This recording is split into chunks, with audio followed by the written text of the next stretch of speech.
ಈ ಥರ ಕೆಲವು ವ್ಯಕ್ತಿತ್ವಗಳೇ ತಲೆನೋವು ವ್ಯಕ್ತಿತ್ವಗಳಿರ್ತವೆ. ಆದರೆ ಕೆಲವೊಂದು ವ್ಯಕ್ತಿತ್ವಗಳು ತಲೆನೋವು ಬೇಗ ಬರುತ್ತೆ ಅವರಿಗೆ. ಶೇಕಡ ಸುಮಾರು 70-80ರಷ್ಟು ಜನ ವರ್ಷದಲ್ಲಿ ಕನಿಷ್ಠ ಒಂದು 5-10 ಸಾರಿ ಅವ್ರಿಗೆ ತಲೆನೋವು ಬಂದೇ ಇರುತ್ತೆ ಅಂತ ಒಂದು ಸ್ಟ್ಯಾಟಿಸ್ಟಿಕ್ಸ್ ಹೇಳುತ್ತೆ. ಒಬ್ಬ ವೈದ್ಯರ ಹತ್ರ ಹೋದರೆ ಅವರು ಅವಾಗ ಅದಕ್ಕೆ ಸರಿಯಾಗಿ ಕಾರಣವನ್ನು ತಿಳ್ಕೊಂಡು ಅದಕ್ಕೆ ಔಷಧಿನ ಕೊಡ್ತಾರೆ. ಆದರೆ ಅದೇನು ಇಲ್ಲದೆ ಸುಮ್ಮನೆ ತಲೆನೋವು ಬರ್ತಾ ಇರುತ್ತೆ. ನಾವು ಮಲ್ಕೊಂಡ್ರೆ ಸರಿ ಹೋಗುತ್ತೆ. ಅದು ಏನಕ್ಕೆ ಬರುತ್ತೆ? ಅದರಲ್ಲೂ ದುಃಖ ಆದಾಗ ತಲೆನೋವು ಬರೋ ಸಾಧ್ಯತೆ ಜಾಸ್ತಿ. ಮುಖ್ಯವಾಗಿ ಆದಾಗ ನಾವು ಬೇಜಾರು ಮಾಡ್ಕೊಂಡಾಗ ಏನಾಗುತ್ತೆ, ಮಿದುಳಿನಲ್ಲಿ ಸೆರಟೋಪೆಪ್ಟೈಡ್ ಅಂತ ಸುಮಾರು ಕೆಮಿಕಲ್ಸ್ ರಿಲೀಸ್ ಆಗುತ್ತೆ.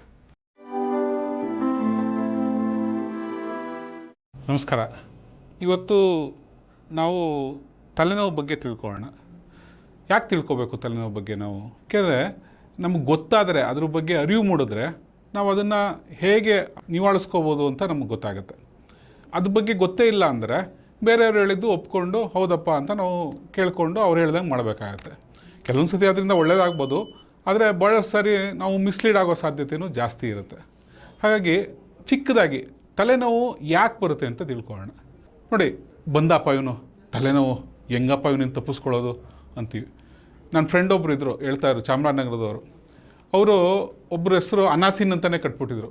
ಯಾಕೆಂದರೆ ಅವ್ನು ಬಂದು ಹೋದರೆ ಅನಾಸಿನ್ ನುಂಗಬೇಕು, ಇಲ್ಲಾಂದರೆ ತಲೆನೋವು ಹೋಗಲ್ಲ ಅಂತ. ಒಂದು ಬಂದರೆ ತಲೆನೋವು ಗ್ಯಾರಂಟಿ ಅಂತ. ಈ ಥರ ಕೆಲವು ವ್ಯಕ್ತಿತ್ವಗಳೇ ತಲೆನೋವು ವ್ಯಕ್ತಿತ್ವಗಳಿರ್ತವೆ. ಆದರೆ ಕೆಲವೊಂದು ವ್ಯಕ್ತಿತ್ವಗಳು ತಲೆನೋವು ಬೇಗ ಬರುತ್ತೆ ಅವ್ರಿಗೆ. ಎಲ್ಲರೂ ನೋಡಿ, ಫಂಕ್ಷನ್ಸ್ಗೆ ಹೋದರೆ ಅಥವಾ ಬೇಜಾರಾದರೆ ಎಲ್ಲರಿಗೂ ತಲೆನೋವು ಬರೋಲ್ಲ. ಕೆಲವ್ರಿಗೆ ಮಾತ್ರ ಸ್ವಲ್ಪ ಬೇಜಾರಾದರೂ ತಲೆನೋವು ಬಂದ್ಬಿಡುತ್ತೆ, ಅಥವಾ ಸ್ವಲ್ಪ ಬಿಸಿಲಿಗೆ ಹೋದ್ರೂ ತಲೆನೋವು ಬರುತ್ತೆ, ಸ್ವಲ್ಪ ಹೊಟ್ಟೆ ಊಟ ತಿಂಡಿ ತಿನ್ನೋದು ಹೆಚ್ಚು ಕಡಿಮೆ ಆದರೂ ತಲೆನೋವು ಬರುತ್ತೆ, ಜಾಸ್ತಿ ತಿಂದರೂ ತಲೆನೋವು ಬರುತ್ತೆ, ಕಡಿಮೆ ತಿಂದರೂ ತಲೆನೋವು ಬರುತ್ತೆ, ಹೊತ್ತಿಗೆ ಸರಿಯಾಗಿ ತಿನ್ನಲಿಲ್ಲ ಅಂದರೂ ಬರುತ್ತೆ, ಮತ್ತು ಅವ್ರಿಗಿಷ್ಟ ಆಗಿದ್ದೇ ಇಲ್ದಿದ್ದು ತಿಂದಾಗಲೂ ತಲೆನೋವು ಬರುತ್ತೆ.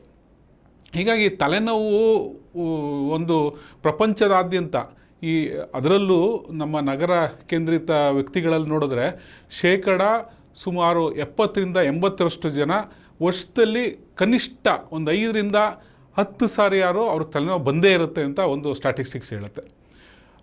ಹೀಗಾಗಿ ನಾವು ತಲೆನೋವು ಬಗ್ಗೆ ತಿಳ್ಕೊಳ್ಳೋದು ತುಂಬ ಮುಖ್ಯ. ಯಾಕೆಂದರೆ ತಲೆನೋವು ಬಂದಾಗ ನಾವು ಕೆಲಸ ಮಾಡೋಕ್ಕಾಗಲ್ಲ ಅಲ್ವಾ? ಅಥವಾ ಮಾಡಿದ್ರೂ ಮಾಡ್ದಂಗೆ ಮಾಡ್ತಿರ್ತೀವಿ, ಆದರೆ ನಮ್ಮ ಸಂಪೂರ್ಣ ಏನು ಶಕ್ತಿ ಇರುತ್ತೋ, ಕ್ರಿಯಾಶೀಲತೆ ಇರುತ್ತೋ, ಮತ್ತು ಸೃಜನಶೀಲ ಇರುತ್ತೋ ಅದನ್ನಷ್ಟು ನಾವು ಬಳಸೋಕ್ಕಾಗಲ್ಲ. ಮತ್ತು ಬುದ್ಧಿ ಸರಿಯಾಗಿ ನಾವು ಯೋಚನೆ ಮಾಡೋಕ್ಕೆ ಕಷ್ಟ ಆಗುತ್ತೆ, ಭಾವನೆಗಳು ಕಷ್ಟ ಆಗುತ್ತೆ. ಹಾಗಾಗಿ ತಲೆನೋವು ಬಗ್ಗೆ ತಿಳ್ಕೊಂಡ್ರೆ ನಮಗೆ ಲಾಭನೇ ಹೊರತು ನಷ್ಟ ಇಲ್ಲ. ಹೀಗಾಗಿ ತಲೆನೋವು ಅನ್ನೋದು ಒಂದು ಸಾರ್ವತ್ರಿಕ ಅಂತ ಹೇಳ್ಬೋದು ಅಲ್ವಾ? ಯಾರಿಗಾರು ಕೇಳಿ ನೀವು, ಇವಾಗ ಸಾವಿಲ್ಲದೆ ಇರೋ ಮನೆ ಇಂದ ಒಂದು ಸಾಸಿವೆ ತೊಗೊಂಬ ಅಂತ ಬುದ್ಧ ಹೇಳ್ದ ಅಲ್ವಾ? ಅದೇ ಥರ ತಲೆನೋವು ಬರದೇ ಇರೋರು ಯಾರು ಇದರ ಕೈ ಎತ್ತಿ ಅಂದರೆ ಬಹುಶಃ ತುಂಬ ಕಡಿಮೆ ಜನ, ತಲೆನೋವು ಬಂದೇ ಇಲ್ಲ ಅಂತ ಹೇಳೋರು ತುಂಬ ಕಡಿಮೆ ಜನ ಇರ್ಬೋದು. ಇವಾಗ ತಲೆನೋವು ಯಾಕೆ ಬರುತ್ತೆ ಅಂತ ನಿಮಗೆ ಗೊತ್ತು. ತಲೆನೋವು ಯಾಕೆ ಬರುತ್ತೆ ಅಂದರೆ ಸುಸ್ತಾದಾಗ ಬರುತ್ತೆ, ಜ್ವರ ಬಂದಾಗ ಬರುತ್ತೆ, ಬೇರೆ ಏನಾದ್ರು ತುಂಬ ಮಾರಣಾಂತಿಕ ಕಾಯಿಲೆ, ಇವಾಗ BP ಜಾಸ್ತಿ ಆದರೆ ತಲೆನೋವು ಬರುತ್ತೆ, ತಲೆನೊಳಗಡೆ ಗಡ್ಡೆ ಇದ್ದರೆ ತಲೆನೋವು ಬರುತ್ತೆ, ಮತ್ತು ಗ್ಯಾಸ್ಟ್ರಿಕ್ ಜಾಸ್ತಿ ಆದರೂ ತಲೆನೋವು ಬರುತ್ತೆ, ಮತ್ತು ಹಲ್ಲು ನೋವಿಂದ ತಲೆನೋವು ಬರುತ್ತೆ. ಎಷ್ಟು ಥರ ಅಲ್ವಾ ತಲೆನೋವು ವಿಧಗಳು. ಆದರೆ ನಾವಿವತ್ತು ತಿಳ್ಕೊಬೇಕಾಗಿರೋದು ಇದೇನು ಕಾಯಿಲೆ ಇರಲ್ಲ. ಯಾಕೆಂದರೆ ಅವೆಲ್ಲ ಬಂದಾಗ ನಾವು ಒಬ್ಬ ವೈದ್ಯರ ಹತ್ರ ಹೋದರೆ ಅವರು ಆವಾಗ ಅದಕ್ಕೆ ಸರಿಯಾಗಿ ಕಾರಣವನ್ನು ತಿಳ್ಕೊಂಡು ಅದಕ್ಕೆ ಔಷಧಿನ ಕೊಡ್ತಾರೆ. ಆದರೆ ಅದೇನು ಇಲ್ಲದೆ ಸುಮ್ಮನೆ ತಲೆನೋವು ಬರ್ತಾ ಇರುತ್ತೆ. ನಾವು ಮಲ್ಕೊಂಡ್ರೆ ಸರಿ ಹೋಗುತ್ತೆ. ಅದು ಏನಕ್ಕೆ ಬರುತ್ತೆ? ನಾವು ತುಂಬ ಸರಳವಾದ ಒಂದು ಕಾರಣದಿಂದ ತುಂಬ ಕಾಂಪ್ಲೆಕ್ಸ್ ಆದ ಕಾರಣಕ್ಕೆ ಕಡೆ ಹೋಗೋಣ.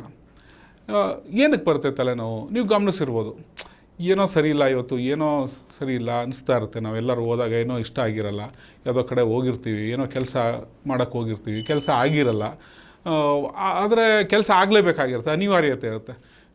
ಇವತ್ತು ನೋಡಿ, ಇವತ್ತು ನಗರ ಕೇಂದ್ರಿತ ನಮ್ಮ ಜೀವನ ಹೇಗಾಗಿದೆ ಅಂದರೆ ನಮಗಿಷ್ಟ ಇದೆಯೋ ಇಲ್ವೋ ಆ ಕೆಲಸ ಮಾಡಲೇಬೇಕು, ಇಲ್ಲಾಂದರೆ ಜೀವನ ಮಾಡೋದು ಕಷ್ಟ ಆಗುತ್ತೆ. ನಮ್ಮ ಇಷ್ಟಂಗೆ ನಾವು ಇಲ್ಲಿ ಕೆಲಸ ಮಾಡೋಕ್ಕಾಗಲ್ಲ, ಅನಿವಾರ್ಯತೆಯೂ ಇರುತ್ತೆ. ಆ ಥರ ಅನಿವಾರ್ಯತೆ ಇದ್ದು ನಮಗೆ ಅಂದ್ಕೊಂಡಂಗೆ ಕೆಲಸ ಆಗದೇ ಇದ್ದಾಗ ಆ ಒಂದು ಥರ ಫ್ರಸ್ಟ್ರೇಷನ್ ಶುರು ಆಗುತ್ತೆ. ಆ ಫ್ರಸ್ಟ್ರೇಷನ್ನು ಏನೋ ಆಗ್ತಾ ಇಲ್ವಲ್ಲ ಅನ್ನೋ ಒಂದು ಆತಂಕ, ಈಗ ಮಾಡಲಿಲ್ಲ ಅಂದರೆ ಏನು ತೊಂದರೆ ಆಗುತ್ತೆ ಅನ್ನೋ ಆತಂಕ, ಇದೆಲ್ಲದರಿಂದನೂ ನಮಗೆ ತಲೆನೋವು ಬರುತ್ತೆ. ಯಾಕೆ ಬರುತ್ತೆ ಅಂದರೆ ಮಿದ್ಲಿನಲ್ಲಿ ನೋಡಿ, ನಾವು ಮಿದ್ಲಿನಲ್ಲಿ 2 ಪಾರ್ಟ್ ಇದೆ ನಮ್ಗೆ ಗೊತ್ತಾಗುವಂಥದ್ದು. ಒಂದು ಯೋಚನೆ ಮಾಡೋ ಒಂದು ಭಾಗ, ಇನ್ನೊಂದು ಸ್ಟೋರೇಜು, ಮೆಮೊರಿ ಅಂತೀವಿ. ಯೋಚನೆ ಮಾಡೋದ್ರಲ್ಲೂ ನಮಗೆ ತರ್ಕ ಅಂತ ಇರುತ್ತೆ, ಮತ್ತು ಹೇಗೆ ಯೋಚನೆ ಮಾಡ್ತೀವಿ ಅನ್ನೋದ್ರ ಮೇಲೂ ನಾವು ಇದು ನಿರ್ಧಾರ ಆಗುತ್ತೆ. ಇವಾಗ ನಾವು ಯೋಚನೆ ಮಾಡಿದಾಗ ಸರಿಯಾಗಿದ್ದಾಗ ಸರಿ, ಆದರೆ ಅದ್ರ ಜೊತೆ ಭಾವನೆಗಳು ಸೇರಿಕೊಂಡಾಗ, ಉದಾಹರಣೆಗೆ ಈ ನಮ್ಮ ಋಣಾತ್ಮಕ ಭಾವನೆಗಳು ಅಂದರೆ ನೆಗೆಟಿವ್ ಥಾಟ್ಸ್ ಅಂತೀವಿ, ನೆಗೆಟಿವ್ ಎಮೋಷನ್ಸ್ ಅಂತ, ಈ ಕೋಪ, ಭಯ, ದುಃಖ ಅದೆಲ್ಲ ಆದಾಗ ತಲೆನೋವು ಬರೋ ಸಾಧ್ಯತೆ ಜಾಸ್ತಿ.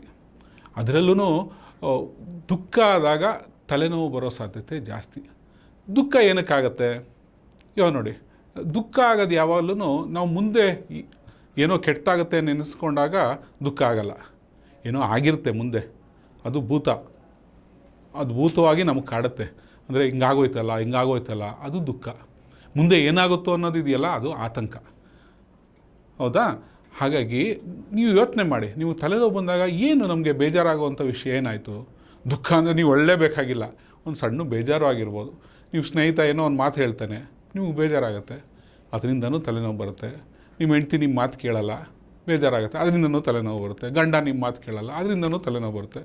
ಏನೋ ಥರ ಕೇಳಿರ್ತೀರ, ನಿಮ್ಮ ಮಗನಿಗೆ ತಂದು ಕೊಟ್ಟಿರಲ್ಲ, ನಿಮಗೆ ಏನೋ ನನ್ನ ನಿರ್ಲಕ್ಷ್ಯ ಮಾಡಲಾಗ್ತಿದೆ ಮನೆಯಲ್ಲಿ ಅಂತ ಅನಿಸುತ್ತೆ, ಆವಾಗಲೂ ತಲೆನೋವು ಬರುತ್ತೆ. ಹೀಗೆ ತಲೆನೋವಿಗೆ ತುಂಬ ಆಯಾಮಗಳಿದೆ. ಮುಖ್ಯವಾಗಿ ಆದಾಗ ನಾವು ಬೇಜಾರು ಮಾಡ್ಕೊಂಡಾಗ ಏನಾಗುತ್ತೆ, ಮಿಡ್ಲಿನಲ್ಲಿ ಸೆರಟೋಪೆಪ್ಟೈಡ್ ಅಂತ ಸುಮಾರು ಕೆಮಿಕಲ್ಸ್ ರಿಲೀಸ್ ಆಗುತ್ತೆ.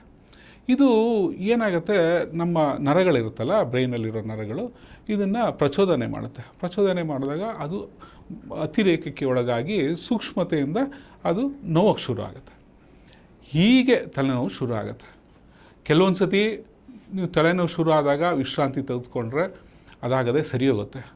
ಹಂಗೆ ಸರಿ ಹೋಗಲಿಲ್ಲ ಅಂದರೆ ನಿಮಗೆ ತಲೆ ಸುತ್ತೋದು, ವಾಂತಿ ಆಗೋದು, ಇಡೀ ದೇಹನೇ ಅದರಿಂದ ಒತ್ತಡಕ್ಕೊಳಗಾಗುತ್ತೆ. ಬರೀ ತಲೆ ಮಾತ್ರ ನೋವಲ್ಲ, ನಾವು ಕೈಯಿಂದ ಏನೋ ಕೆಲಸ ಮಾಡ್ಬೋದಪ್ಪ, ಅಡುಗೆ ಮಾಡ್ಬೋದು, ಬರೀಬೋದು, ಇದು ಮಾಡ್ಬೋದು, ಆ ಥರ ಅಲ್ಲ.